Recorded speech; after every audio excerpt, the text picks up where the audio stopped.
Hey everyone, welcome back to the channel. Today, we're diving into one of Jesus' most powerful and practical parables, the story of the wise and foolish builders. You can find it in the Gospel of Matthew, chapter 7, verses 24 to 27. This isn't just an ancient story. It's a blueprint for building a life that can withstand any storm. So, what's the scene? Jesus has just finished his famous Sermon on the Mount, full of incredible teachings. To wrap it all up, he tells this simple yet profound story. He says, "Therefore everyone who hears these words of mine and puts them into practice is like a wise man who built his house on the rock." Let's pause there. The wise builder. What does he do? First, he hears the words of Jesus, but he doesn't stop there. The key action is that he puts them into practice. He doesn't just nod along and say, "Yeah, that sounds good." He actively integrates these teachings into his life. He chooses a solid foundation, the rock. Now, building on rock isn't easy. It takes effort, time, and dedication. You have to clear the ground, maybe even do some blasting. It's hard work. This represents building our lives on the unchanging truth of God's Word. It means making tough choices, cultivating discipline, and prioritizing our faith, even when it's inconvenient. Then, the storm comes. Jesus describes it vividly. The rain came down, the streams rose, and the winds blew and beat against that house. This is life, isn't it? The storms are inevitable.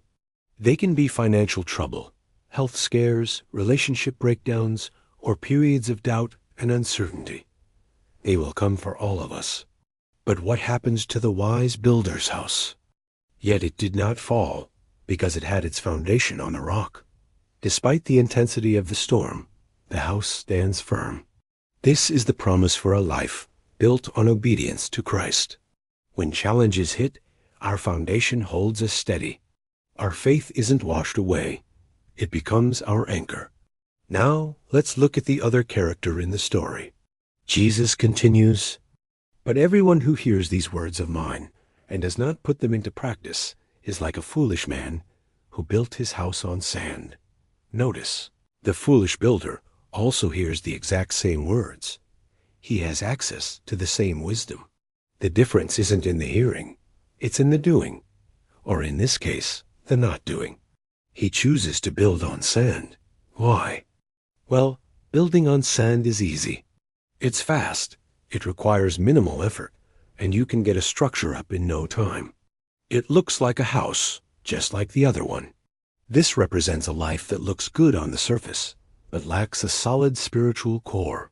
It's a life based on fleeting trends, popular opinions, personal convenience, or worldly success. It's hearing the good news, but never letting it change how we actually live our day-to-day lives. And just like before, the storm comes, the exact same storm. The rain came down, the streams rose, and the winds blew and beat against that house. The storms of life don't discriminate. They hit the wise and the foolish alike. But what happens this time? And it fell with a great crash. It's a total collapse.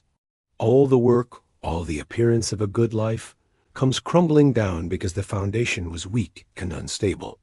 When life gets hard, a superficial faith offers no real support, leaving us feeling lost and broken. So what's the big takeaway from all this? Jesus is making it incredibly clear. The foundation of our lives matters more than anything else. A life that can endure is one that is actively built on his teachings. It's not about just being a fan of Jesus. It's about being a follower. It's about obedience. Think about your own life right now. What foundation are you building on? Are you like the wise builder, intentionally putting God's word into practice, even when it's difficult? Or are you, perhaps without realizing it, taking the easier path and building on the shifting sands of the world? The good news is, it's never too late to start building on the rock. It starts with a simple decision to not just listen, but to act. To read the Bible and ask, how can I apply this to my life today? To pray not just for things we want, but for the strength to live in a way that honors God. It's a daily process of choosing the solid rock over the soft sand. The storms will come, but with Christ as our foundation, we can have confidence that our house, our life, will stand firm.